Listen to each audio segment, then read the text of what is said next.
별이 총총한 이 밤, 잠 못 드는 당신의 귓가에 다정한 예시이야기 하나를 속삭여 드릴게요. 이야기 1. 백조의 호수.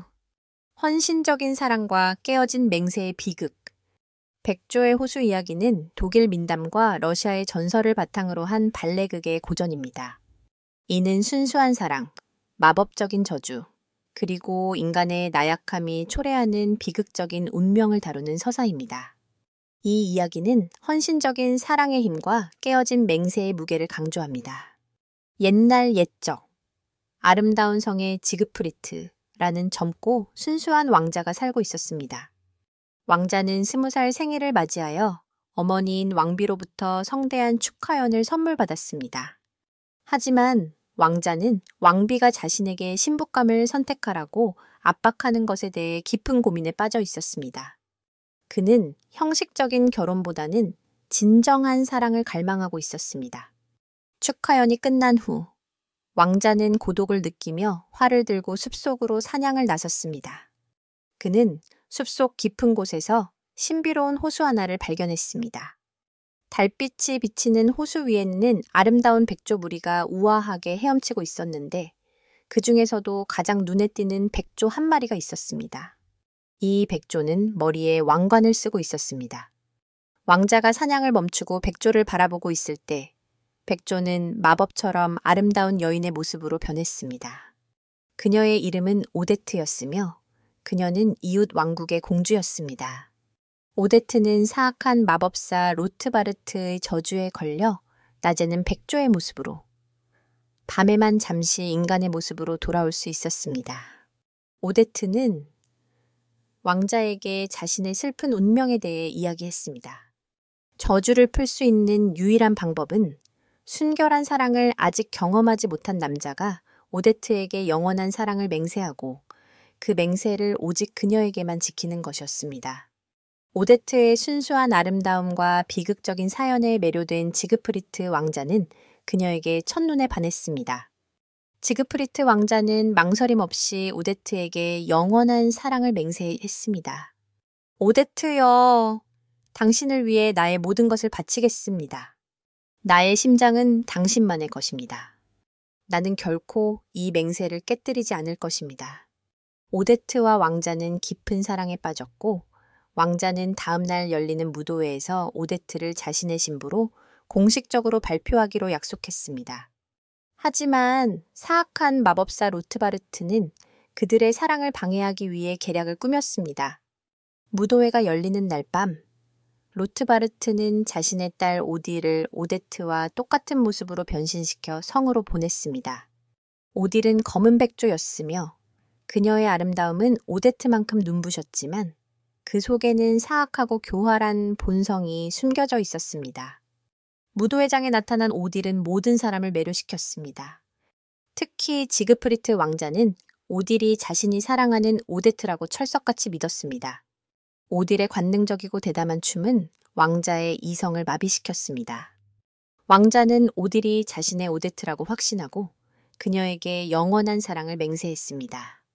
왕자가 오딜에게 사랑을 맹세하는 순간 창밖으로 진짜 오데트가 절망의 참 모습으로 나타났습니다. 오데트는 왕자의 배신에 충격을 받고 슬픔에 잠겨 울부짖었습니다. 그제야 왕자는 자신이 사악한 마법사의 속임수에 넘어갔으며 자신의 경솔한 행동으로 사랑의 맹세를 깨뜨렸다는 끔찍한 사실을 깨달았습니다. 로트바르트는 승리의 미소를 지으며 오딜을 데리고 사라졌고 지그프리트 왕자는 오데트를 쫓아 호수까지 달려갔습니다. 왕자는 오데트에게 자신의 실수를 용서해달라고 애원했지만 이미 맹세는 깨졌고 저주는 영원히 풀릴 수 없는 운명이 되었습니다. 마법사 로트바르트는 최후의 심판을 내리기 위해 거대한 올빼미, 괴물의 모습으로 변신하여 오데트를 영원히 속박하려 했습니다. 지그프리트 왕자는 자신의 실수로 잃어버린 사랑을 되찾기 위해 필사적으로 로트바르트와 맞서 싸웠습니다. 결투 끝에 왕자는 로트바르트의 날개를 꺾고 마법사를 물리쳤지만 깨진 맹세의 저주는 이미 되돌릴 수 없었습니다. 오데트는 영원히 백조로 살거나 아니면 스스로 생명을 포기하고 물거품으로 변해야 하는 운명에 처했습니다. 오데트와 지그프리트 왕자는 서로를 뜨겁게 끌어안았습니다. 그들은 육신은 함께할 수 없지만 영원한 사랑을 통해 이 비극적인 운명을 함께 극복하기로 결정했습니다. 그들은 함께 호수의 가장 깊은 곳으로 몸을 던졌고 그들의 헌신적인 사랑은 마침내 로트바르트의 모든 마법을 파괴했습니다. 비극적인 죽음 후 그들의 영혼은 영원한 사랑의 힘으로 승화되어 하늘로 솟아올랐고 그들의 사랑은 밤하늘의 별처럼 영원히 빛났습니다. 백조의 호수 이야기는 진정한 사랑은 어떤 유혹에도 흔들리지 않는 헌신과 믿음을 필요로 하며 한순간의 실수가 영원한 비극을 초래할 수 있다는 교훈을 아름답고도 슬프게 전달합니다. 이야기 투어 콧대의 높은 양반과 마음 따뜻한 아가씨. 아이고, 다들 보는 눈은 있구만. 그려. 부채를 쫙 펴들고 걷는 청년의 입가에 자화자찬이 묻어났다. 조선 후기 충청도 어느 고을. 그곳에선 잘생기고 똑똑한 양반집 자제 채은수를 모르는 이가 없었다. 그가 골목을 지날 때마다 처녀들은 수군거렸고 아이들은 그 뒤를 졸졸 따라다녔다. 아이고야, 저 인물 좀 봐라. 도련님, 인물은 조선팔도 어디 내놔도 빠지질 않겠네. 근데 지 잘난 건 또 귀신같이 알아가지고 콧대가 하늘을 찌르잖아. 누군가는 그를 기와 마을의 별이라 불렀고 누군가는 콧대 높은 도련님이라 했다. 사람이야 다 거기서 거기라 했지만 나처럼 눈부신 인물은 아무리 감춰도 들통나는 법이지. 그날 밤 은수는 등잔불 앞에서 붓을 들고 있었다. 붓끝이 종이를 스치자 글줄이 물 흐르듯 흘렀다. 그는 붓을 내려놓으며 스스로 감탄했다. 나 참, 이놈의 글씨마저 완벽하다니 너무 잘 써서 시험관 나으리가 놀라 자빠지려나? 문틈으로 고개를 내민 은수의 부친이 낮은 목소리로 말했다. 은수야, 글이 아무리 좋아도 교만하면 화를 부르는 법이니라. 은수는 희죽 웃으며 부채를 들어 보였다. 예, 아바마마. 뭐 화가 오면 이놈의 부채로 막으면 되죠? 생각보다 제법 단단하옵니다. 그 말에 부친의 얼굴은 굳었고 은수는 거울을 들여다보며 혼잣말을 했다. 이 얼굴이면 장원급제감 아닌가. 그 웃음은 자만으로 반들거렸고 그날 밤 별빛도 그 콧대를 피해 살짝 비켜갔다. 며칠 뒤 아침, 은수는 말에 올라 한양으로 향할 채비를 마쳤다. 마을 사람들은 길가에 나와 손을 흔들었다. 도련님, 꼭 급제하셔야지요. 은수 도련님이야. 시험관 나리가 안 뽑을 수 없죠? 우리 고을에 장원급제 하나 나왔으면 좋겠수다. 은수는 가끈을 매만지며 부채로 입을 가리고 웃었다. 그리고는 말고삐를 휘익 당기며 말했다. 다들 집에나 돌아가시구려. 급제 소식은 한 달 안에 들릴 것이요. 아니, 보름이면 족하지. 말을 몰아 먼지 속으로 사라지는 은수의 뒷모습을 보며 마을 사람들은 고개를 저었다. 저 도련님이 재주는 있는데 교만이 너무 심하다니까. 그러니까 사람 이름 모르는 거지. 오늘 옷고름 단단히 맸다 해도 내일은 바람에 풀릴 줄 모르는 법이지. 말발굽 소리만 울리는 길 위에서 은수는 여유롭게 콧노래를 불렀다. 나 같은 인물, 천하에 또 있을까? 그 웃음소리가 산을 넘고 들을 넘어 한양을 향해 퍼져나갔다. 며칠을 달려 한양에 당도한 은수는 가끈을 매만지며 과거 시험장으로 향했다. 이래서 한양 하는구먼. 공기부터 벼슬 냄새가 진동을 하는구먼. 그의 눈에 비친 한양은 요란했다. 사람들 발자국, 장터의 냄새, 까치, 울음까지 모든 것이 자신을 환영하는 듯했다. 세상이 나를 중심으로 돌아가는 듯하더니 오늘은 하늘까지 내 편이구먼. 길을 걷다 주막 앞을 지나는데 주모가 물동이를 들고 나오다 그를 보고 깜짝 놀랐다. 아이고, 도련님, 어찌나 인물이 훤하신지. 과거 보러 오셨스. 보러 온 게 아니라 급제하러 왔소. 주모가 피식 웃으며 물동이를 내려놓았다. 아이고, 이 도련님 보게나 자신감이 하늘을 찌르는구려. 그래도 과거가 어디 쉬운 일인교? 은수는 부채로 코끝을 톡톡 치며 말했다. 쉬운지 어려운지는 시험관 나으리가 내 글 보고 판단하시겠지. 나는 그저 붓을 놀릴 뿐이요. 입꼬리를 올리며 거만하게 지나가는 은수의 뒷모습을 빤히 바라보던 주모가 한마디 던졌다. 참말로 입물고 오면 뭐하나. 싸가지는 된장독에 빠졌구만. 시험장 앞은 인산인해였다. 선비들이 붓을 쥐고 중얼거리는 소리가 웅성거렸다. 그때 어디선가 소리가 들려왔다. 하늘이 점지한 인재만 급제한다더라. 은수는 코웃음을 치며 중얼거렸다. 하늘이 점지한 인재라면 그건 바로 나 채운수 아니겠어. 옆에서 수염이 허연 선비가 눈을 흘겼다. 젊은 양반. 교만은 스스로 화를 부르는 법이요. 은수는 부채로 입가를 가리며 웃었다. 어르신, 교만이 아니라 자신감이라 하는 거요. 말만 달라도 뜻은 천지 차이 아니겠소. 그 말에 수염 선비는 코웃음을 치며 돌아섰다. 은수는 그 뒷모습을 보며 혀를 찼다. 참나, 저런 늙은이들이 날 가르치려 드는 게 나이만 먹었다고 어디 어른인가. 드디어 시험이 시작되었다. 은수는 붓을 들며 미소 지었다. 먹물이 종이에 닿자 글줄이 물처럼 흘렀다. 문장이 스스로 솟아나고 손끝은 춤을 추듯 놀았다. 이 정도면 시험관이 감탄사 한 서너 번은 하겠지. 허허. 옆자리 선비는 땀을 흘리며 붓대를 깨물고 있었다. 은수는 힐끗 보며 속으로 중얼거렸다. 저런 자들이 나랑 같은 시험을 친다니. 세상 참 불공평하구먼. 답안을 접으며 그는 스스로 감탄했다. 내 글재주에 내가 놀란다니까. 그때 머리 위로 까마귀 한 마리가 깍 소리내며 지나갔다. 은수는 얼굴을 찡그리며 고개를 들었다. 어유, 재수없게 뭐여? 나 참! 하필 이때 날아가냐? 그때까지 몰랐다. 그 울음소리가 앞으로 벌어질 일의 서막인 줄은 며칠 동안 이어진 시험이 끝나고 은수는 굶주린 배를 부여잡고 장터로 향했다. 장터 어기 대장간에서는 불길이 활활 타오르고 있었다. 쇠를 달구는 불빛이 붉게 번지며 망치질 소리가 장터를 울렸다.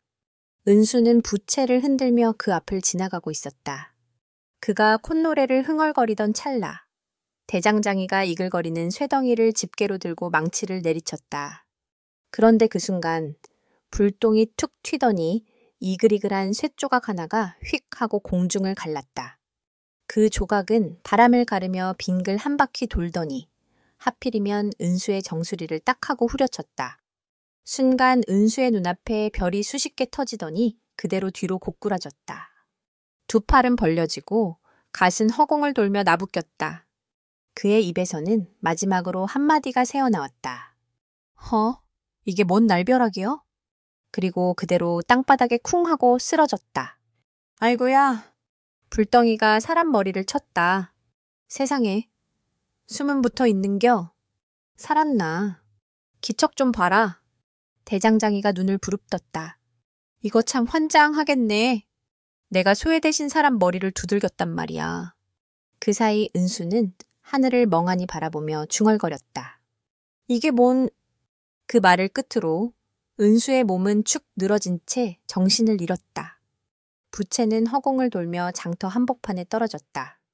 그날 세상 잘난 최은수는 그렇게 머리에 쇠를 맞고 세상 못난 바보가 되어버렸다. 얼마나 시간이 흘렀을까. 은수의 귓가에 장터의 소음이 아지랑이처럼 피어올랐다. 그는 천천히 눈을 떴다. 눈앞은 온통 하얗게 번져 있었고 머릿속은 텅 비어 있었다. 여기가 어딘데요? 자신의 목소리조차 낯설었다. 입에서 흘러나온 말은 어눌했고 혀끝은 제멋대로 꼬였다. 그는 천천히 몸을 일으키려다 비틀거렸다. 갓은 옆으로 기울고 부채는 저만치 굴러가 있었다. 손끝에 잡히는 게 없자 그는 멍하니 주변을 두리번거렸다. 사람들이 웅성거렸다. 이런, 머리에 불덩이를 맞았는데 살아났네. 저 양반, 눈이 허옇게 돌아버렸어. 그 쇠덩어리를 맞고도 숨이 붙어 있다니 이거야말로 천운이야. 그때 닭 한 마리가 그의 앞을 꼬꼬댁하며 지나갔다. 은수는 그 닭을 보자마자 두 눈을 반짝이며 활짝 웃었다. 멍멍. 이리 오렴. 멍멍이 착하지. 사람들이 폭소를 터뜨렸다. 하하하, 닭을 보고 멍멍이라 하네. 아이고, 그 잘난 도련님이 바보가 됐구만. 은수는 그 말도 못 알아듣고 닭을 향해 두 팔을 쫙 벌리며 깔깔 웃었다. 허허허허. 잡았다. 멍멍이.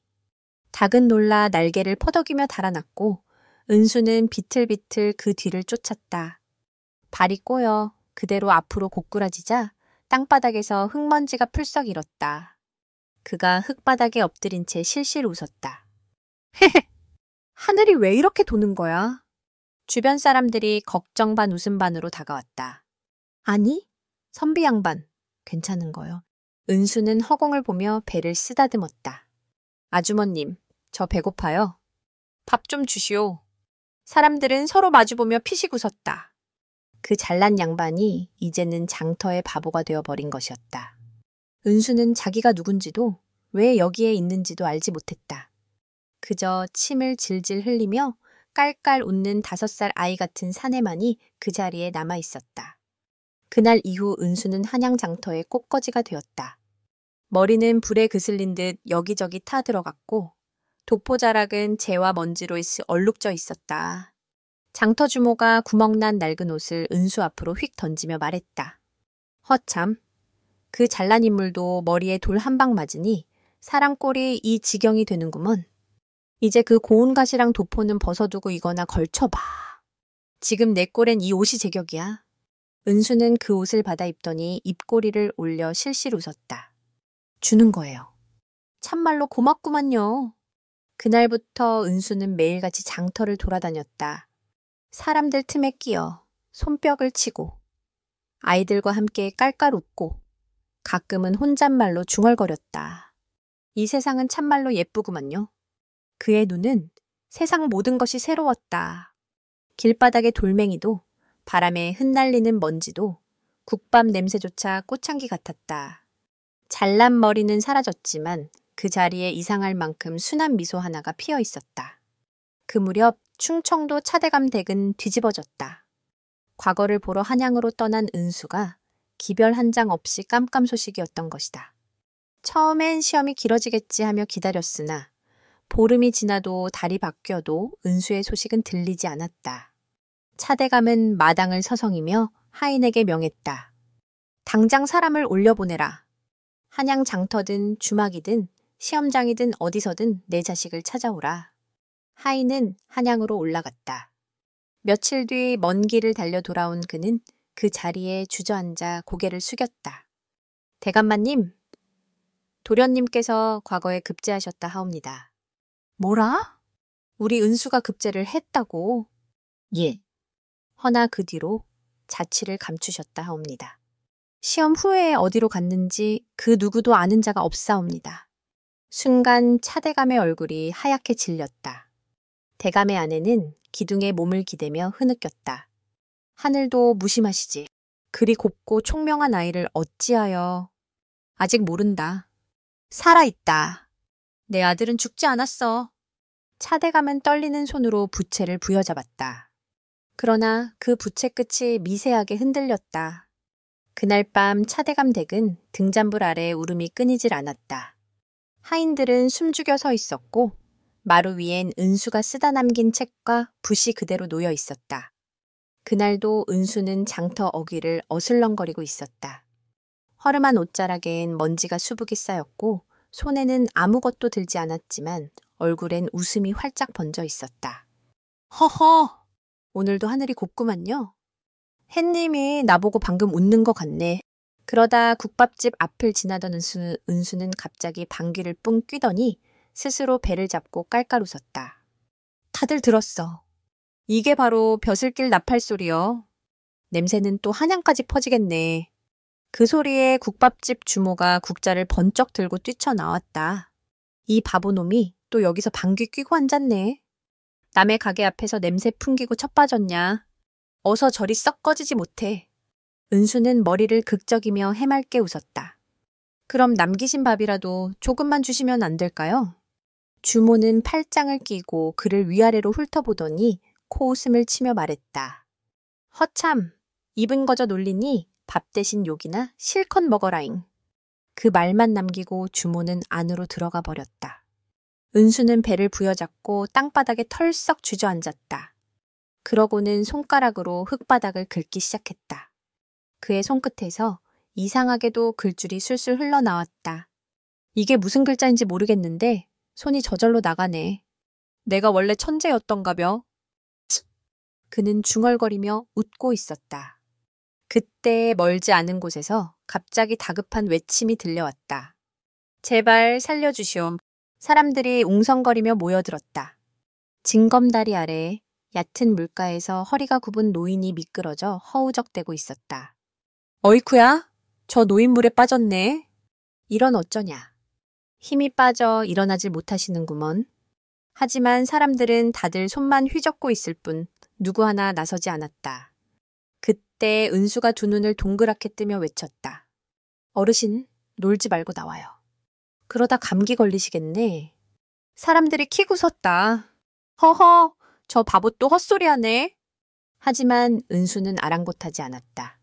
신발도 벗지 않은 채 첨벙 소리를 내며 그대로 물속으로 뛰어들었다. 어르신, 어서 이리 손 내밀어요.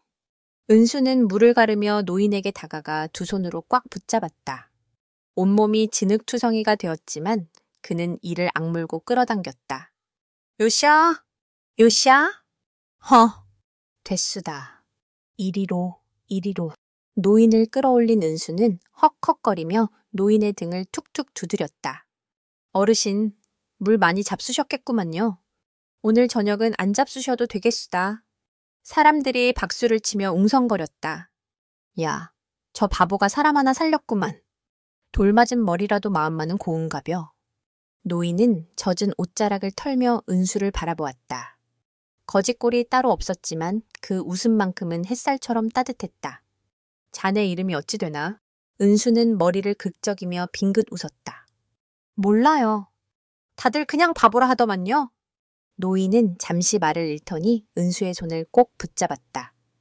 남들이 바보라 하여도 자네는 사람을 구한 내 은인일세. 은수는 코를 킁킁대며 피식 웃었다. 그럼요. 다들 바보다. 바보다 하는데 바보 중에선 제가 장원요회다. 사람들 사이에서 또다시 웃음이 터져 나왔다. 그날 저녁, 앞도 잘 보이지 않고 몸이 불편한 군노인을 부축하며 은수는 뒤뚱뒤뚱 그의 초가로 걸어갔다. 제인, 오갈 데 없지? 예. 뭐 그래도 제 집은 저기 느티나무 밑이유. 하늘이 지붕이고 땅이 이불이지요. 허허. 노인은 그 말을 듣고 피식 웃었다. 목숨을 살려준 사람을 그냥 보낼 수야 있나? 오늘은 우리 집에서 하룻밤 묵어 가세. 그때 초가마당에서 장을 푸던 처녀가 눈을 동그랗게 뜨며 걸음을 멈췄다. 할아버지, 이분은 누구세요? 군노인은 빙그레 웃으며 말했다. 내가 가을가 징검다리를 건너다 발을 헛디뎌 빠졌는데 이 총각이 날 구해줬지 뭐냐? 소다미는 놀란 눈으로 은수를 바라보았다. 얼굴은 진흙투성이요. 옷은 걸레짝이었지만 그 속에서 번뜩인 눈빛 하나에 소담의 가슴이 덜컥 내려앉았다. 은수는 코를 킁킁대며 말했다. 밥 냄새가 구수하니 참 좋구만요. 소다미는 피식 웃으며 작게 중얼거렸다. 흙 묻은 얼굴이 어찌 저리 환하담. 이 집엔 20살 된 처녀가 하나 있었다. 이름은 소담. 맑은 얼굴에 따뜻한 눈매를 가진 여인이었다. 어릴 적 부모를 잃고 오로지 할아버지 군노인만을 의지하며 살아온 처녀였다. 소담아, 어서 저녁 먹자구나. 이 총각이 배가 고픈지 배에서 북소리가 나더구나. 소담은 상을 차리며 조심스레 물었다. 성함이 어찌 되신다 하셨죠. 은수는 머리를 극적이며 멋쩍게 웃었다. 모르겠수. 이름도 살던데도 다 잊어버렸슈. 소담이는 놀라 두 눈을 크게 떴다. 그게 무슨 말씀이세요? 자기 이름을 잊었다니 그런 일이 다 있단 말씀이에요. 은수는 허공을 바라보다가 중얼거렸다. 제가 머리에 돌을 맞았는데요. 그때부턴 아무것도 생각이 안 나요. 그러고는 멍한 눈으로 그녀를 바라보다가 밥 한 숟가락을 떠먹으며 말했다. 아무것도 모르겠는데 이 고들빼기 김치 맛은 기가 막히네요. 군노인과 소담은 그 말을 듣고 서로 눈을 마주쳤다. 잠시 정적이 흘렀다가 두 사람은 동시에 피식 웃었다. 허참, 바보를 주었는지 보물을 주었는지 모르겠구먼. 그렇게 이상한 총각 하나가 그날로 이 집 식구가 되어버렸다. 그날 이후 은수는 군노인의 집에서 함께 살게 되었다. 먹여주고 재워준 은혜라도 갚겠다며 팔을 걷어붙였지만 제대로 하는 일이라곤 하나도 없었다. 허허, 장작 패는 건 누가 일이라고 하라고. 이건 뭐 도끼가 나무보다 더 불쌍하구먼. 군노인은 혀를 차며 웃었고 은수는 머리를 긁적이며 멋쩍게 웃었다. 도끼가 제 맘대로 놀아서 그렇죠. 나무는 가만히 있는데 쓰는데 도끼가 삐뚤어지니. 허술하게 짝이 없는 손놀림이었지만 이상하게도 글만 보면 눈이 반짝였다.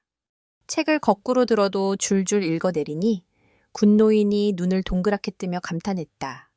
이놈. 아무래도 보통 내기는 아니로구나. 머리에 쇠는 맞았어도 속엔 글귀가 살아있네. 은수는 활짝 웃었다. 제가 원래 천재라니까요. 머리통만 좀 멍청해졌을 따름이죠. 그래도 글자는 안 까먹었어요. 며칠이 지나자 동네 처녀들이 하나둘 모여들었다. 야, 그 바보 총각 봤냐? 인물이 기와마을 도련님보다 다 낫다던데. 허, 바보라 해도 눈매가 곱다더라. 저 콧날을 스치면 피나겠다. 피나! 장터처럼 시끌벅적했다. 소담은 김치 항아리 뚜껑을 닫으며 투덜거렸다. 참, 바보 하나 들였더니 집이 구경거리가 됐네. 은수를 보겠다고 처녀들이 대문 앞을 기웃거리자 화를 참지 못한 소담이 소리를 빽 질렀다. 참, 여기가 사람 구경 온 줄 아나?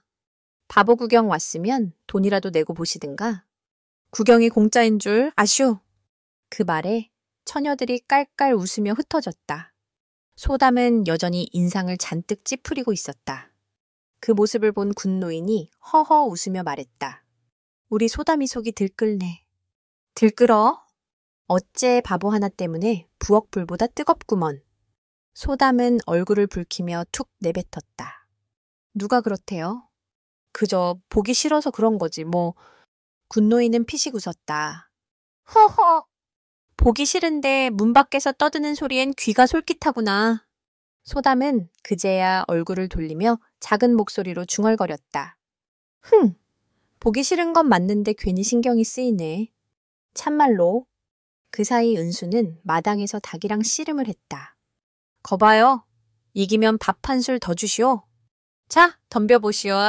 닭이 꼬꼬댁하며 날갯짓하자 은수는 혼자 깔깔대며 뒤로 벌렁 넘어졌다. 아이고, 닭 양반이 이겼네요.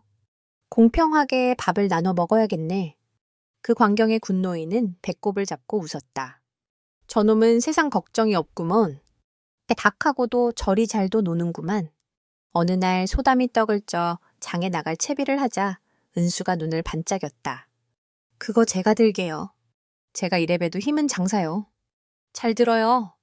밤새 찐떡이니 쏟기라도 하면 큰일 나요. 둘은 장터를 향했다. 소담이 떡을 팔고 은수는 손님들 앞에서 호객을 했다. 여기 떡 한 입 먹어보셔요. 세상 근심이 사라지고 복이 절로 붙는 맛이어요. 이 떡 한 개면 오늘 하루가 다 달라진단 게요. 손님들이 웃으며 떡을 샀다.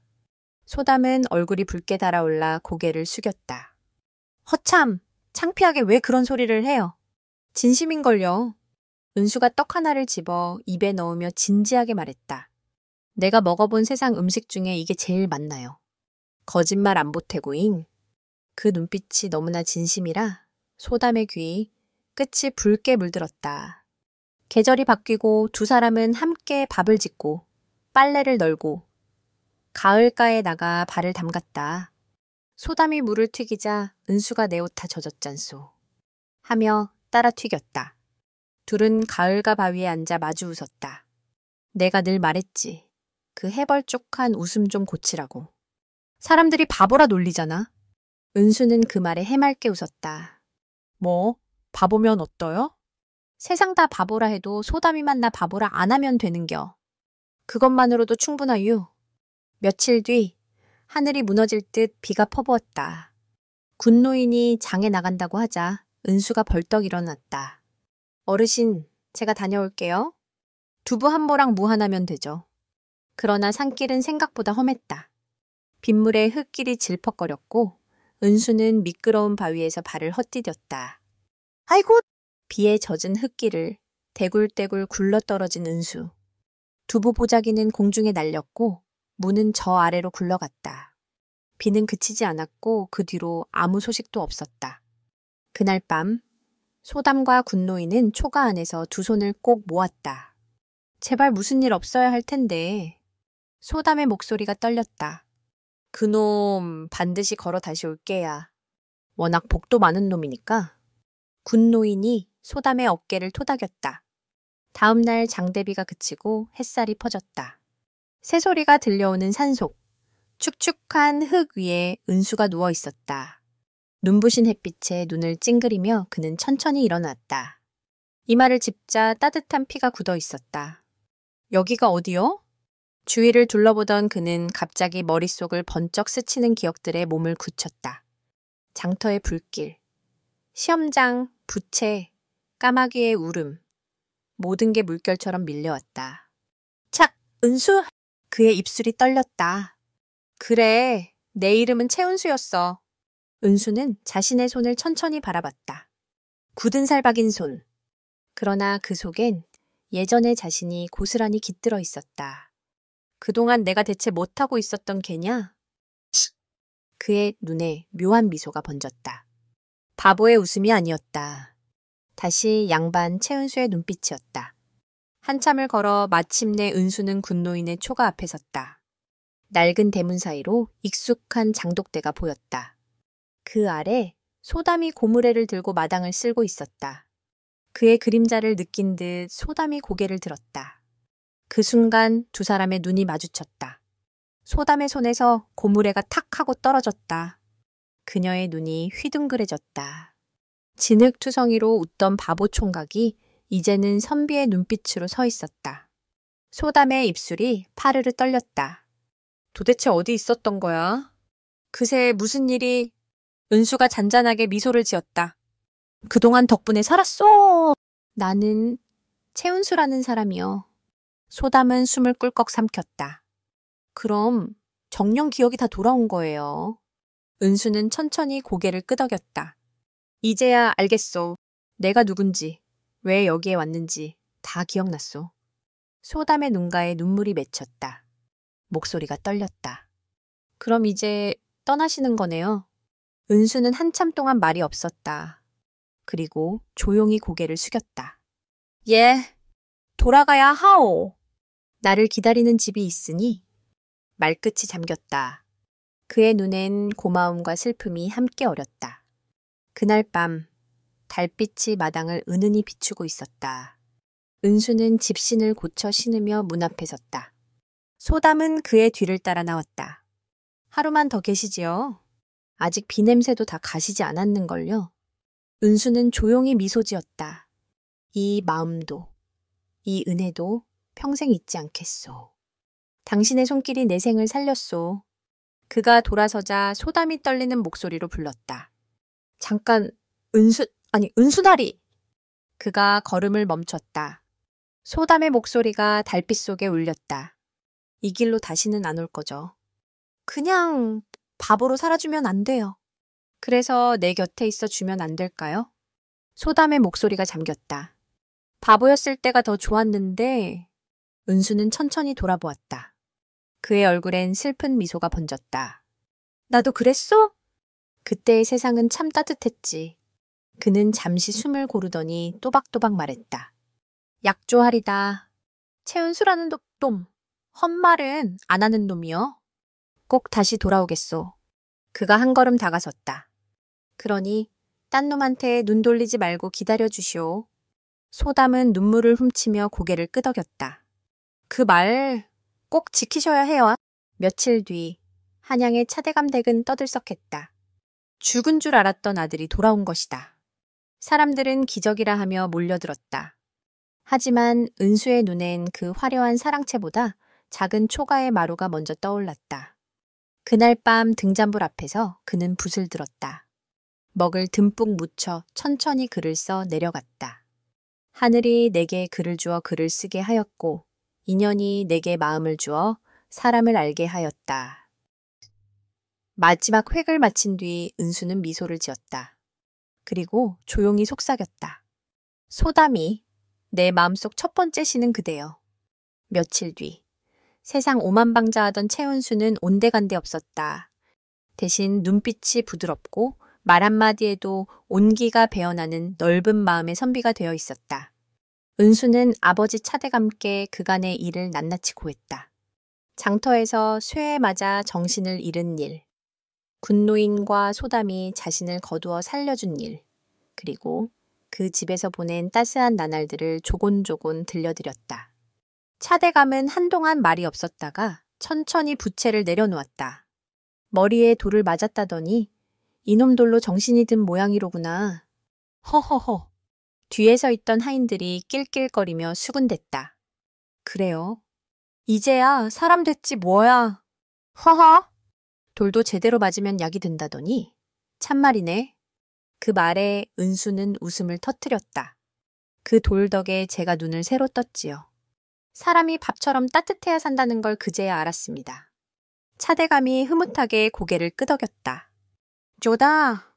그럼 그 은인들을 찾아가 인사를 드려야겠구나. 며칠 뒤, 차대감 부자는 군노인을 다시 찾았다. 낡은 초가의 굴뚝에 연기가 피어오르고 안에선 구수한 밥 냄새가 새어나왔다. 차대감이 문 앞에서 목소리를 높였다. 계시오? 여기가 군노인 댁이오. 문이 삐걱 열리며 군노인과 소담이 마당으로 나왔다. 두 사람은 깜짝 놀라 황급히 고개를 숙였다. 차대감 나으리시옵니까? 차대감은 허리를 깊이 숙이며 정중히 말했다. 그대들이 아니었더라면 내 아들을 다시 보지 못했을 것이요. 이 은혜를 어찌 다 갚겠소? 군노인은 손을 내저으며 황송해했다. 별 말씀을. 은수나리가 먼저 내 목숨을 구해준걸요. 우린 그저 받은 은혜를 갚았을 뿐이옵니다. 그 말에 차대감의 눈가가 촉촉이 젖었다.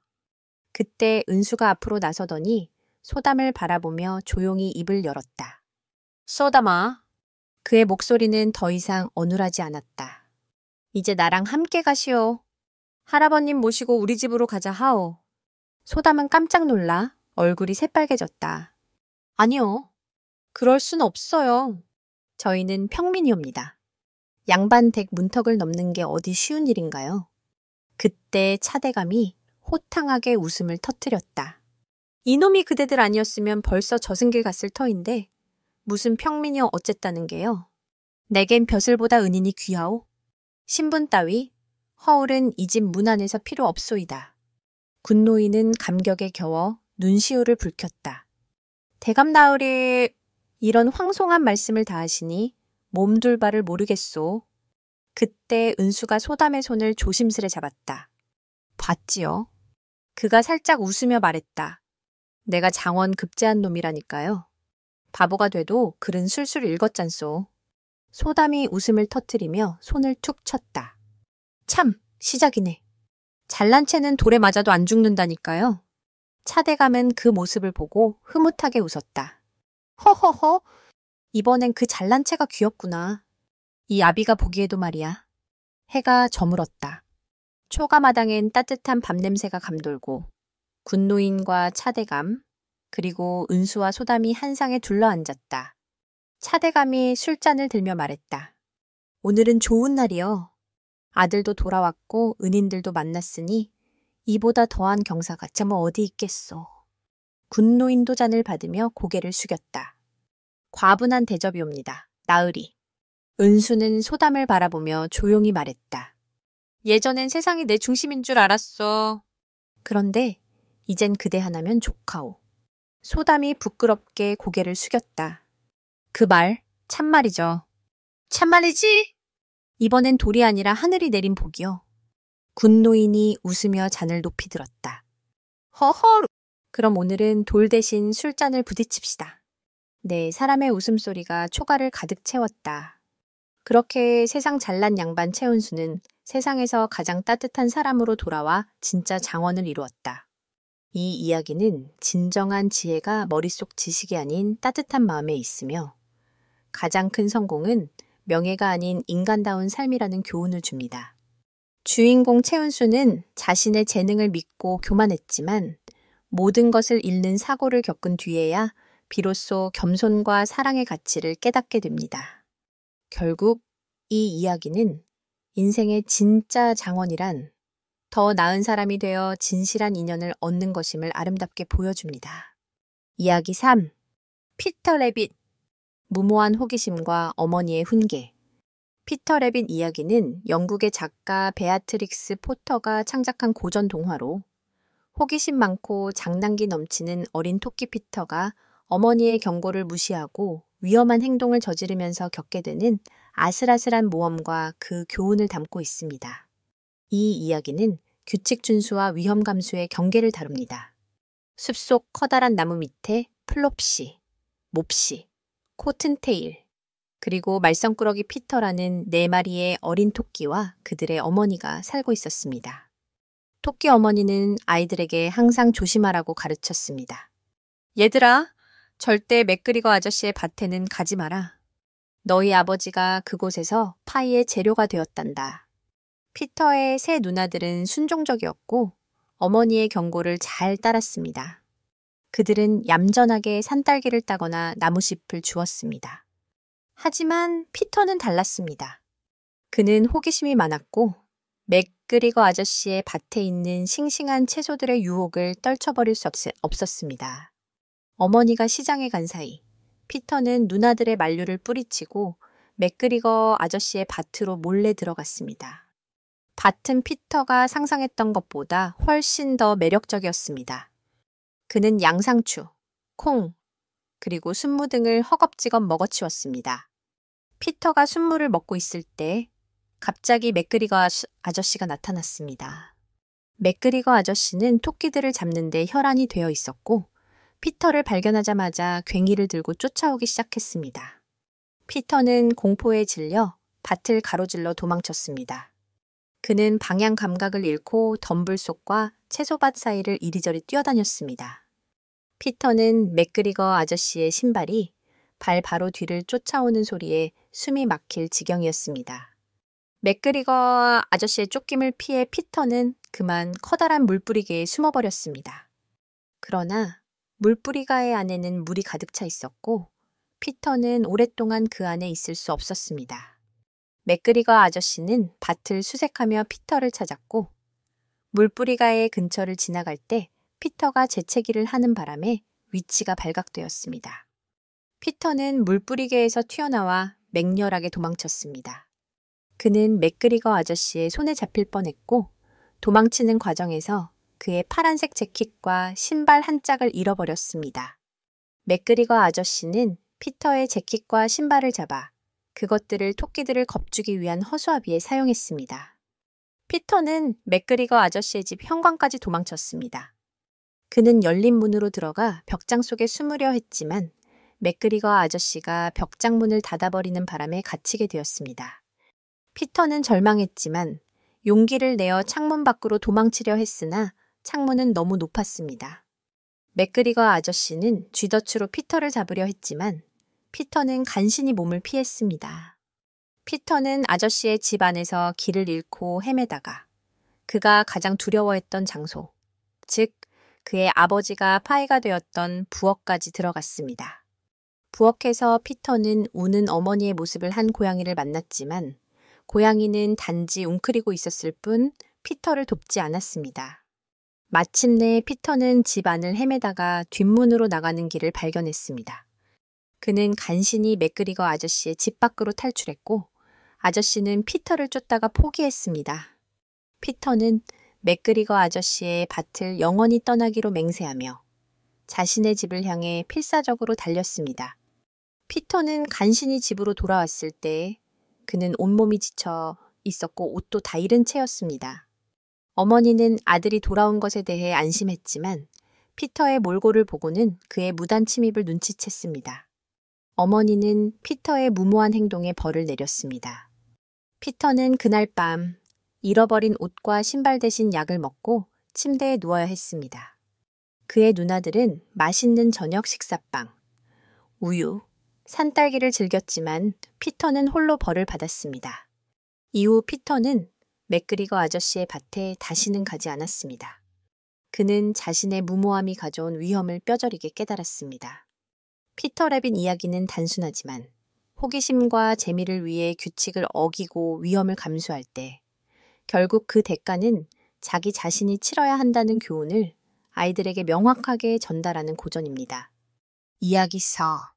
나이팅게일, 진정한 예술과 자연의 가치.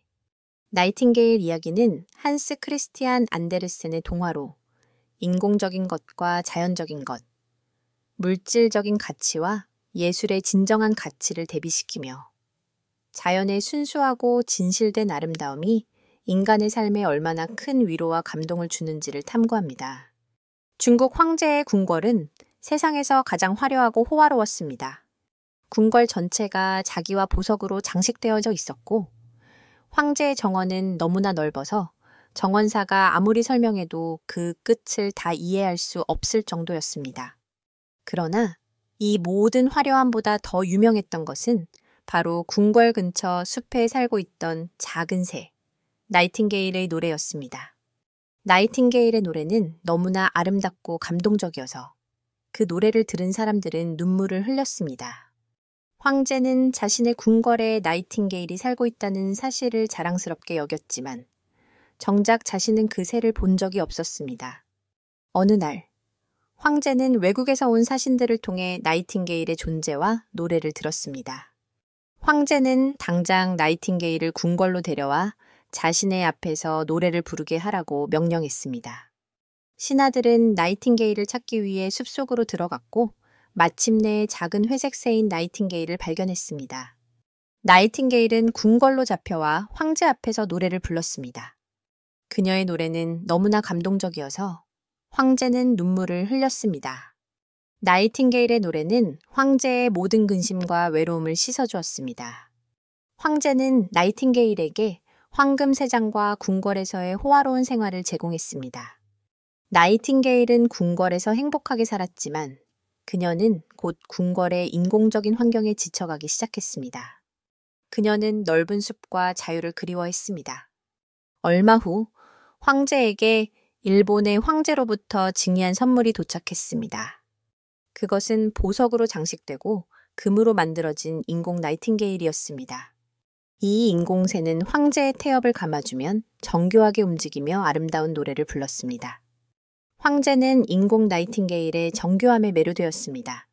인공새의 노래는 진짜 나이팅게일의 노래만큼 감동적이지는 않았지만 언제나 정확한 시간에 같은 곡을 연주했습니다.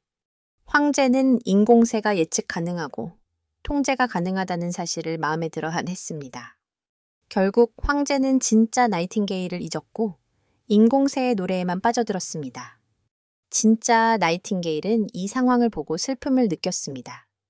그녀는 궁궐의 화려함보다 자유와 자연의 아름다움이 더 소중하다는 것을 깨닫고 어느 날 몰래 궁궐을 떠나 숲으로 돌아갔습니다. 황제는 나이팅게일이 사라진 것을 눈치채지 못했고 인공새에게만 의존했습니다.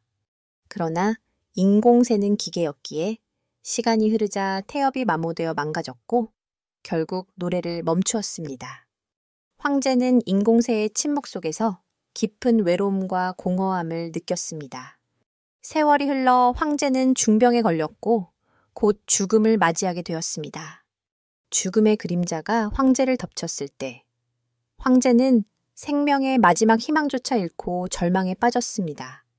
그때 창밖에서 익숙하고 아름다운 노래소리가 들려왔습니다. 진짜 나이팅게일이 돌아온 것입니다. 그녀는 황제가 병들었다는 소식을 듣고 그의 마지막을 위로하기 위해 돌아왔습니다. 나이팅게일은 자신의 노래로 황제를 둘러싼 죽음의 공포를 쫓아내고 황제에게 삶의 아름다움과 희망을 다시 불어넣었습니다. 황제는 눈물을 흘리며 나이팅게일에게 감사했습니다. 나는 너를 버리고 인공새의 마음을 빼앗겼는데 너는 나를 위해 다시 돌아왔구나. 내가 무엇을 보답해야 할까? 나이팅게일은 대답했습니다. 황제님, 저는 보답을 바라지 않습니다. 저는 황제님의 눈물과 저의 노래가 황제님의 마음을 움직였다는 사실만으로 충분합니다. 저를 금으로 된 새 장에 가두지 마십시오. 대신 제가 숲속에서 노래할 수 있도록 자유를 주십시오. 저는 밤마다 창가로 날아와 황제님의 슬픔과 고통을 노래로 위로해 드릴 것입니다. 황제는 나이팅게일의 소원을 들어주었습니다. 황제는 병에서 회복되었고 이후부터 나이팅게일의 노래를 통해 백성들의 고통과 희망을 이해하는 현명한 통치자가 되었습니다. 나이팅게일 이야기는 물질적인 풍요와 인공적인 아름다움이 결코 자연의 순수한 예술과 진실된 감동을 대체할 수 없음을 보여줍니다. 진정한 가치는 자유로운 영혼과 순수한 마음의 울림에 있으며 그것이야말로 인간의 영혼을 치유할 수 있는 힘임을 강조합니다. 이야기 5. 노루의 재판. 지혜로운 어머니와 생명의 무게. 노루의 재판 이야기는 고대 동양의 지혜와 정의를 담고 있는 설화로 누가 진정한 어머니인지를 가려내는 재판을 통해 피할 수 없는 혈연의 사랑과 정의를 실현하는 통찰력 있는 지혜의 중요성을 강조합니다. 이 이야기는 솔로몬의 재판과 유사한 맥락을 가지며 모성애의 진정한 의미를 탐구합니다. 옛날 옛적, 한 마을에 아들을 낳은 두 여인이 살고 있었습니다. 한 여인은 부유했지만 자식이 없었고 다른 여인은 가난했지만 갓난아들을 낳았습니다. 그런데 불행히도 가난한 여인의 아들이 밤에 요절했습니다. 부유한 여인은 자신의 요절한 아들을 가난한 여인의 갓난아들과 바꿔치기 하려 했고 가난한 여인은 자신의 아들이 도둑 맞았음을 알고 필사적으로 부유한 여인과 싸웠습니다. 두 여인은 서로 자신이 살아있는 아기의 어머니라고 주장하며 마을을 혼란에 빠뜨렸습니다. 이 사건은 너무나 복잡하여 마을의 원님도 쉽게 판결을 내릴 수 없었습니다. 마침내 이 사건은 현명한 판단으로 유명한 노루원님에게 회부되었습니다. 노루원님은 백성들의 억울함을 해소하는 데 명성이 높았지만 이 사건만큼은 증거가 불분명했습니다. 노루원님은 며칠 동안 깊은 고뇌에 빠졌습니다. 그는 두 여인의 주장과 태도를 면밀히 관찰했습니다. 부유한 여인은 아기를 갖기 위한 집착과 소유욕이 강했지만 가난한 여인은 아기의 안전과 생명을 염려하는 진정한 모성애를 보였습니다. 원님은 마침내 두 여인을 법정으로 불러세웠습니다. 그는 엄숙한 목소리로 선언했습니다. 이 사건은 해결이 불가능하다. 두 여인 모두 아기에 대한 소유권을 주장하고 있으니 가장 정의로운 방법은 이 아기를 두 동강 내어 공평하게 나누는 것이다. 그러면 너희 둘 다 아기의 절반을 가질 수 있을 것이다. 원님이 칼을 든 집행관을 불러 아기를 반으로 자르라고 명령하자 부유한 여인은 눈 하나 깜짝하지 않고 말했습니다. 좋습니다, 원님. 저 여인이 저토록 소유를 원한다면 아기를 반으로 잘라주십시오. 나는 절반이라도 갖겠습니다. 부유한 여인의 목소리에는 소유욕만 가득할 뿐 아기의 생명에 대한 연민은 없었습니다. 그러나 가난한 여인은 청천벽력 같은 소리에 비명을 질렀습니다. 그녀는 땅바닥에 엎드려 울부짖으며 원님에게 간절히 애원했습니다.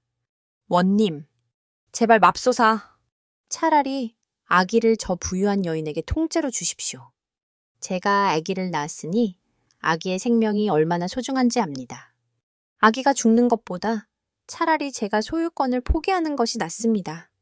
제발 아기의 생명을 살려주십시오. 노루원님은 이 가난한 여인의 절규를 듣고 무릎을 쳤습니다.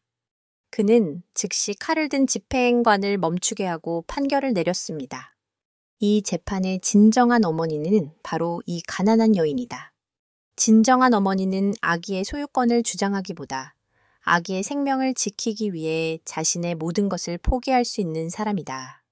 부유한 여인은 아기를 소유물로 여겼지만 이 가난한 여인은 아기를 생명 그 자체로 보았다. 노루원님은 부유한 여인을 꾸짖고 그녀가 거짓말을 했다는 증거를 제시했습니다.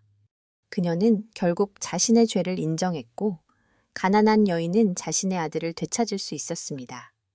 가난한 여인은 아들을 안고 기쁨의 눈물을 흘렸으며 마을 사람들은 노루원님의 통찰력 있는 지혜에 감탄했습니다.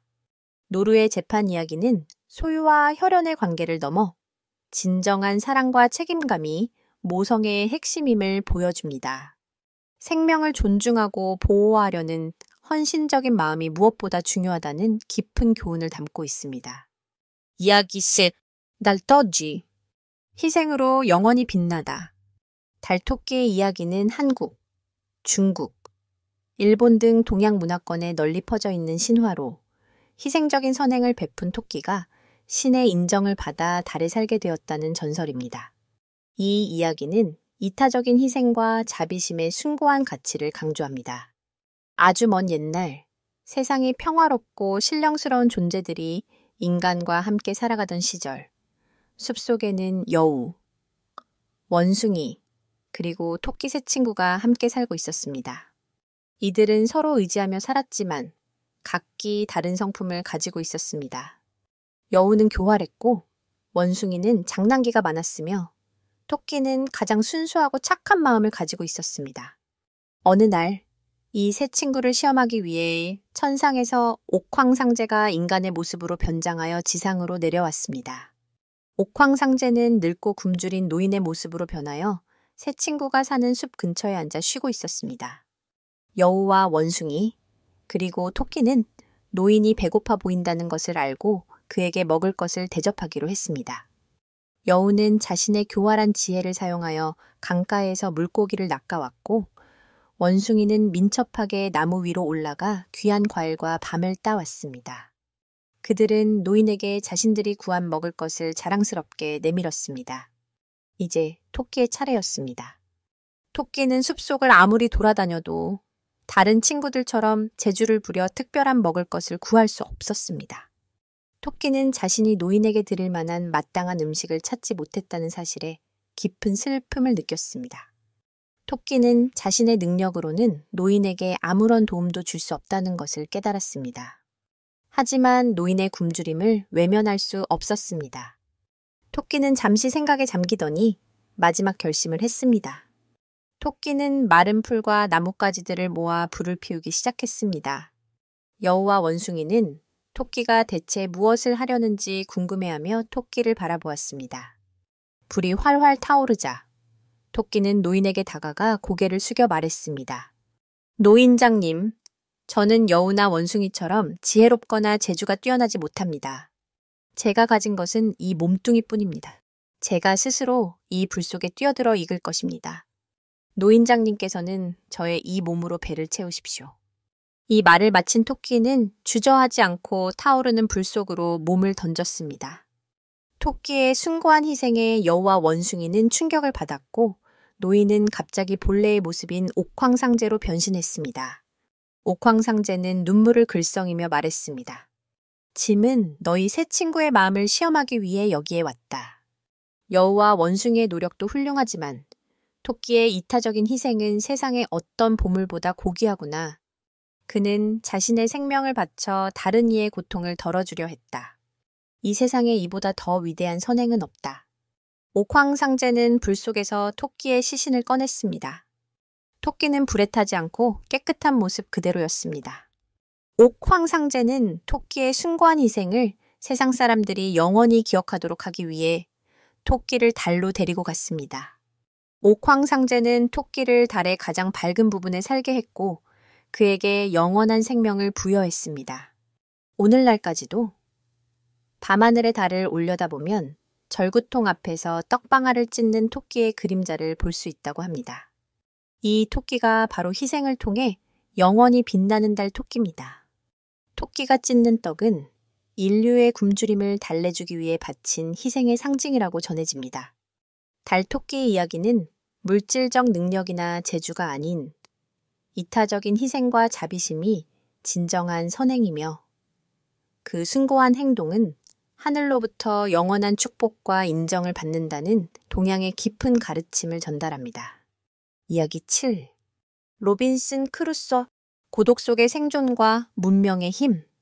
로빈슨 크루소 이야기는 다니엘 디포의 소설을 기반으로 하며 난파되어 무인도에 홀로 남겨진 한 남자의 처절한 생존과 고독 속에서 문명의 힘과 신앙의 가치를 깨닫는 인간의 불굴의 의지를 다룹니다. 이 이야기는 고난을 통한 성숙과 인간 본연의 필요성을 강조합니다. 로빈슨 크루소는 젊은 시절부터 항해와 모험을 꿈꾸던 영국 요크 출신의 젊은이였습니다. 그의 아버지는 안정적인 삶을 원했지만 크루소는 아버지의 조언을 무시하고 모험을 찾아 배를 탔습니다.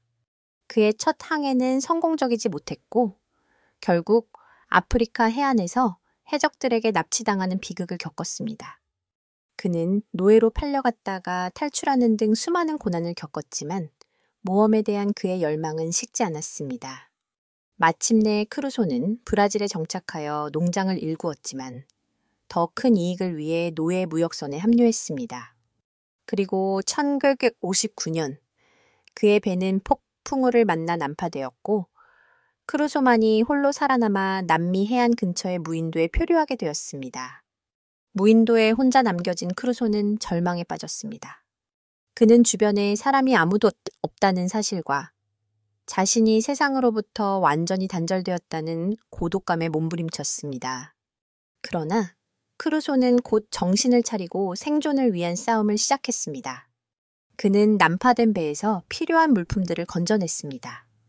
총, 화약, 식량, 도구, 그리고 성경책 등은 그의 생존에 결정적인 도움이 되었습니다. 크루소는 문명의 도구를 사용하여 무인도를 자신의 삶의 터전으로 개척하기 시작했습니다.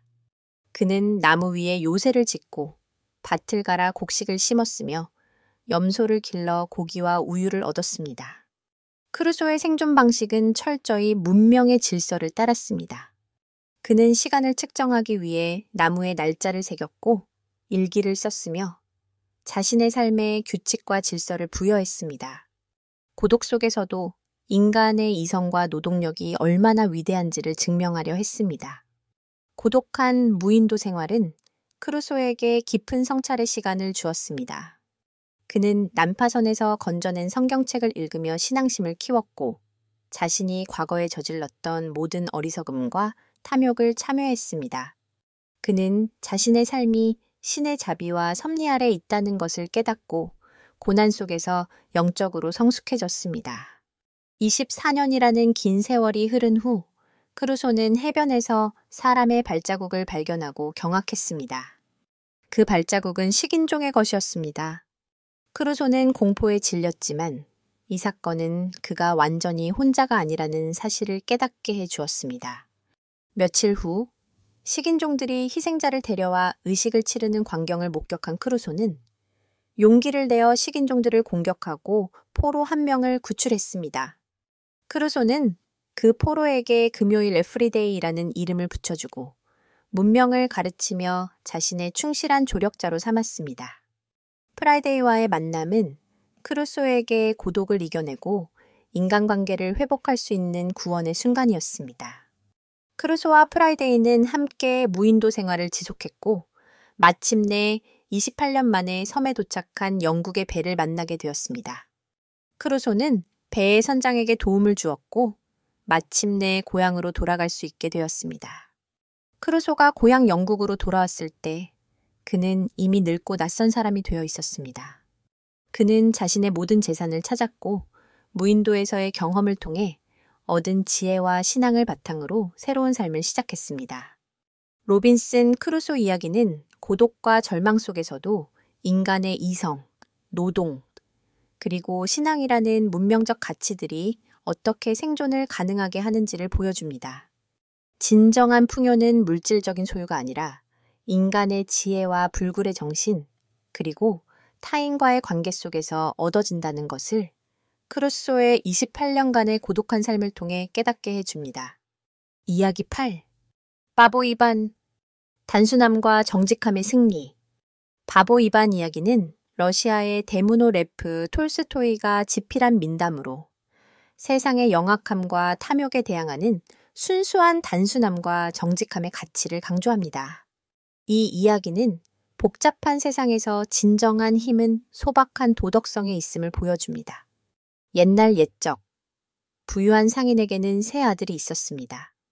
큰아들은 유능한 군인이었고 둘째 아들은 영리한 상인이었으며 막내 아들 이반은 세상 물정에 어둡고 순진하여 모두가 바보라고 불렀습니다. 상인은 또한 침묵하는 벙어리 딸을 하나 두고 있었습니다. 아버지의 재산을 물려받은 큰아들과 둘째 아들은 자신들의 영리함과 능력으로 사업을 확장하려 했지만 막내 이반은 밭에 나가 농사를 짓고 정직하게 땀 흘려 일하는 단순한 삶을 택했습니다. 어느 날, 이 세 아들 앞에 악마가 나타났습니다. 악마는 인간들의 영혼을 타락시키기 위해 그의 세 하수인을 세 형제의 집에 보내 그들을 유혹하고 파멸시키려 했습니다. 첫 번째 악마는 큰아들을 찾아가 전쟁과 명예를 부추겼습니다. 큰아들은 악마의 꿰매 넘어가 전쟁에서 잔인하고 탐욕스러운 군인이 되었습니다. 두 번째 악마는 둘째 아들을 찾아가 돈과 사치, 그리고 부정한 거래를 가르쳤습니다. 둘째 아들은 악마의 도움으로 부를 축적했지만 그의 영혼은 부패했습니다. 마지막으로 가장 하찮은 악마가 막내 이반을 찾아갔습니다.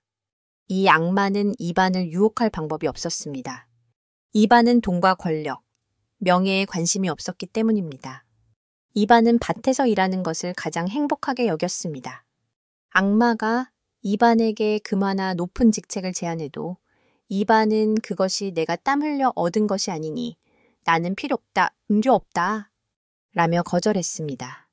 악마는 이반을 유혹할 수 없다는 사실에 좌절하여 그를 괴롭히기로 했습니다. 악마는 이반의 밭에 숨어들어 이반의 곡식을 망가뜨리거나 그의 농사일을 방해했습니다. 하지만 이반은 매번 악마를 발견하고는 화를 내거나 쫓아내는 대신 그를 잡아서 밧줄로 묶어 두었습니다. 이반은 악마에게 정직하게 노동을 통해 먹고 사는 법을 가르치려 했습니다. 악마는 이반의 단순함과 정직함에 질려버렸습니다. 악마는 이반에게 자신의 자유를 대가로 마법의 능력을 주겠다고 제안했습니다. 이반은 마법의 능력을 원하지 않았지만 악마를 놓아주기 위해 결국 마법의 능력을 받아들였습니다. 이 능력은 악마가 이반에게 접근할 수 없도록 이반의 주변에 방어막을 쳤습니다. 한편 큰아들과 둘째 아들은 악마들의 도움으로 부와 명예를 얻었지만 그들의 탐욕과 부패는 결국 그들을 파멸로 이끌었습니다. 그들은 모든 것을 잃고 거짓 신세가 되어 집으로 돌아왔습니다. 왕국의 왕이 이반의 마을을 다스리고 있었는데 왕은 자신의 딸을 이반의 벙어리 누이와 결혼시켜야 할 운명에 처했습니다. 왕은 이 벙어리 누이를 탐탁지 않게 여겼지만 이반의 순수한 정직함과 지혜를 보고 감탄했습니다. 왕은 이반에게 자신의 왕국을 맡겼습니다. 이반은 왕이 되었지만 그의 통치는 복잡한 법이나 군사력이 아닌 단순한 도덕성과 정직함을 기반으로 했습니다. 그는 백성들에게 네가 땀 흘려 얻은 것만이 너의 것이다. 정직하게 살고 서로 사랑하라. 라고 가르쳤습니다. 이반의 통치 아래 왕국은 평화롭고 행복해졌습니다. 사람들은 탐욕과 이기심을 버리고 이반처럼 단순하고 정직하게 살았습니다. 이반의 벙어리 누이는 이반의 왕비가 되었고 그녀는 침묵 속에서도 이반에게 가장 큰 지혜와 위로를 주는 존재였습니다. 바보 이반 이야기는 세상의 복잡한 논리와 계산이 아닌 순수한 마음과 정직한 노동이야말로 진정한 삶의 가치와 권위를 부여한다는 톨스토이의 도덕적 철학을 담고 있습니다. 이야기 9. 지킬 박사와 하이드. 선과 악의 이중성. 지킬 박사와 하이드 이야기는 스코틀랜드 작가 로버트 루이스 스티븐슨의 소설을 바탕으로 한 고전 문학으로 인간 내면의 선과 악의 이중성과 과학적 오만이 초래하는 도덕적 파국을 다룹니다. 이 이야기는 인간 본성의 복잡성과 자아 분리의 위험성을 탐구합니다. 헨리 지킬 박사는 런던의 명망 있는 의사이자 과학자였습니다. 그는 매우 도덕적이고 친절했으며 주변 사람들의 존경을 받는 인물이었습니다. 하지만 지킬 박사에게는 남들에게 보이기 싫은 어둡고 은밀한 욕망이 있었습니다. 그는 인간의 영혼이 선과 악으로 분리되어 있다는 가설을 세우고 이 두 본성을 약물을 통해 분리하려는 위험한 실험에 몰두했습니다. 지킬 박사는 비밀스러운 약물을 제조하여 스스로 복용했습니다. 약물을 마신 후 그는 자신의 내면에 억압되어 있던 모든 악한 본성이 응축된 새로운 존재로 변했습니다. 이 새로운 존재는 작고 추악하며 잔인한 성격의 에드워드 하이드였습니다. 하이드가 된 지킬 박사는 거리로 나가 자신의 억눌렸던 욕망을 마음껏 분출했습니다. 하이드는 도덕적 책임감이 전혀 없었고 폭력적이며 사악한 짓을 서슴지 않았습니다. 하이드는 런던의 밤거리를 돌아다니며 쾌락을 추구했고 그 존재는 순수한 악의 화신이었습니다. 지킬 박사는 처음에는 하이드의 존재를 자신의 욕망을 해소하는 도구로 여겼습니다. 그는 지킬 박사로서의 명예와 도덕성을 유지하면서 하이드로서 밤의 자유와 쾌락을 누리려 했습니다. 그는 하이드의 존재를 비밀로 유지하기 위해 하이드 명의로 집과 재산을 마련해 두었습니다. 그러나 지킬 박사의 계획은 곧 파국을 맞았습니다. 하이드로서의 시간이 길어질수록 하이드의 악한 행동은 점점 더 끔찍해졌습니다. 하이드는 노인을 잔인하게 살해하는 등 걷잡을 수 없는 범죄를 저질렀습니다. 더욱 심각한 문제는 지킬 박사가 약물을 복용하지 않아도 하이드로 변하는 주기가 빨라지기 시작했다는 것입니다. 하이드의 악한 본성이 지킬 박사의 선한 본성을 잠식해 들어가기 시작한 것입니다. 지킬 박사는 자신의 통제력을 잃고 있다는 사실에 공포에 질렸습니다. 그는 하이드의 존재를 완전히 없애고 싶었지만 약물의 성분은 점점 희귀해졌고 하이드는 지킬 박사의 몸을 장악하려 했습니다. 지킬 박사는 자신의 연구가 얼마나 오만하고 위험했는지를 깨달았습니다. 인간의 선과 악은 분리될 수 있는 것이 아니라 서로 얽혀있는 복잡한 본성이었던 것입니다. 지킬 박사는 결국 스스로를 자신의 실험실에 가두고 친구이자 변호사인 어터슨에게 유언을 남겼습니다. 하이드의 잔혹한 행위가 궁지에 몰리자 경찰과 어터슨은 지킬 박사의 실험실로 들이닥쳤습니다. 그들이 실험실 문을 열었을 때 그들은 지킬 박사를 찾지 못하고 하이드의 시신만을 발견했습니다. 하이드는 스스로 독약을 마시고 자살했던 것입니다. 어터슨은 하이드가 남긴 지킬 박사의 편지를 통해 이 모든 끔찍한 진실을 알게 되었습니다. 지킬 박사의 편지는 그의 마지막 고백이었습니다. 그는 하이드의 악한 존재를 영원히 없앨 수 없게 되자 결국 하이드와 함께 자신의 존재를 파괴하는 길을 선택했습니다. 지킬 박사가 하이드를 죽이기 위해 자살했을 때 하이드 역시 지킬 박사였으므로 이는 곧 자아의 파멸을 의미했습니다. 지킬 박사와 하이드의 이야기는 인간의 도덕적 오만함이 과학적 호기심과 결합될 때 얼마나 위험한 결과를 낳는지를 경고합니다. 이 이야기는 모든 인간이 내면에 선과 악을 동시에 가지고 있으며 악을 억압하거나 외면하려 할 때 그 악은 더욱 강렬하게 분출되어 결국 자아 전체를 파괴할 수 있다는 심오한 교훈을 전달합니다. 인간은 자신의 이중성을 인정하고 도덕적으로 통제하려 노력해야만 합니다. 이야기 10. 아기 돼지 베이브. 편견을 깬 겸손한 영웅. 아기 돼지 베이브 이야기는 영국의 작가 딕킹 스미스의 동화를 바탕으로 한 이야기로 돼지 베이브가 자신의 타고난 운명도살에 굴복하지 않고 용기와 겸손, 그리고 뛰어난 지혜로 양치기 돼지가 되어 세상의 편견을 깨뜨리는 감동적인 서사입니다. 이 이야기는 편견 극복과 자기 가치 실현의 중요성을 강조합니다. 베이브는 여느 돼지들과 똑같이 태어났지만 그에게는 특별한 운명이 있었습니다. 베이브는 태어난 지 얼마 되지 않아 농부인 호겟 아저씨에게 팔려가게 되었습니다. 베이브는 자신이 인간들의 식탁에 오르기 위한 존재라는 사실을 모르고 새로운 환경에 대한 호기심으로 가득 차 있었습니다. 베이브가 도착한 호겟 농장은 다양한 동물들로 이루어져 있었습니다. 이 농장에서 베이브는 플라이라는 이름의 친절하고 지혜로운 암컷 양치기 개를 만났습니다. 플라이는 베이브에게 농장의 규칙과 동물의 세계에 대해 가르쳐 주었고 베이브는 플라이를 어머니처럼 따랐습니다. 베이브는 다른 동물들로부터 돼지는 쓸모없는 존재이며 결국 도살당할 운명이라는 말을 듣고 큰 충격을 받았습니다. 특히 염소나 소 같은 다른 동물들은 돼지를 경멸했습니다. 하지만 베이브는 자신의 운명을 한탄하기보다 자신이 농장에 기여할 수 있는 방법을 찾기로 결심했습니다. 베이브는 양치기, 개 플라이가 양들을 모는 모습을 보고 깊은 감명을 받았습니다. 그는 플라이에게 양치기 기술을 배우고 싶다고 간청했습니다.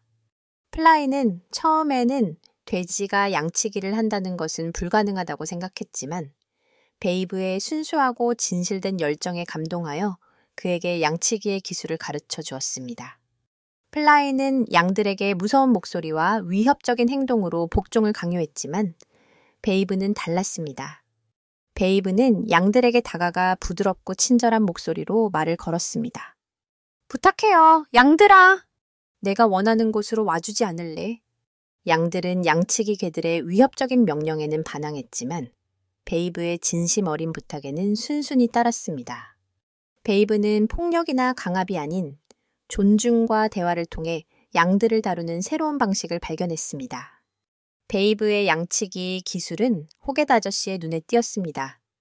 호겟 아저씨는 처음에는 베이브의 행동을 이상하게 여겼지만 베이브가 양들을 모는 방식이 플라이보다 훨씬 효율적이고 평화롭다는 사실을 깨달았습니다. 호겟 아저씨는 마을 양치기 대회에 베이브를 출전시키기로 결정했습니다. 이는 전례 없는 일이었습니다. 돼지가 양치기 대회에 출전한다는 소식에 마을 사람들은 모두 비웃었고 농장 안의 다른 동물들도 돼지가 양치기로서 성공할 수 없다고 확신했습니다. 대회 당일 베이브는 긴장했지만 용감하게 경기장에 섰습니다. 다른 양치기 개들은 양들에게 으르렁거리며 훈련된 명령을 내렸습니다. 베이브의 차례가 되었을 때 모두가 그가 실패할 것이라고 예상했습니다. 베이브는 양들에게 다가가 부드러운 목소리로 말했습니다. 착한 양들아, 부디 내가 원하는 곳으로 와주지 않으련. 양들은 베이브의 진심을 느끼고 완벽한 호흡으로 베이브가 원하는 방향으로 움직였습니다. 베이브의 양치기 기술은 압도적인 우승을 차지했습니다. 베이브의 승리는 단순히 대회의 우승이 아니었습니다. 그것은 돼지에게 부여된 도살될 운명과 그를 둘러싼 모든 동물의 편견을 깨뜨린 상징적인 승리였습니다. 베이브는 자신의 타고난 운명과 정체성을 뛰어넘어 겸손함과 지혜를 통해 자신이 원하는 모습으로 스스로의 가치를 실현했습니다. 호겟 아저씨는 베이브의 숭고한 정신에 감동하여 그를 더 이상 식용 가축이 아닌 농장의 영웅으로 대우했습니다. 베이브는 이후 농장의 명예로운 양치기 돼지로 살았습니다. 아기 돼지 베이브 이야기는 세상의 편견과 사회적 역할에 굴하지 않고 순수한 마음과 노력으로 자신의 가치를 증명할 때 어떤 환경에서도 성공할 수 있다는 희망적인 교훈을 전달합니다. 하루가 끝나고 여러분과 함께 할 수 있어 정말 기쁩니다. 오늘도 많은 일들이 있었지만 이제는 편안한 밤을 보내며 내일을 준비하는 시간이죠. 오늘도 함께 해주셔서 감사합니다. 편안한 밤 되세요.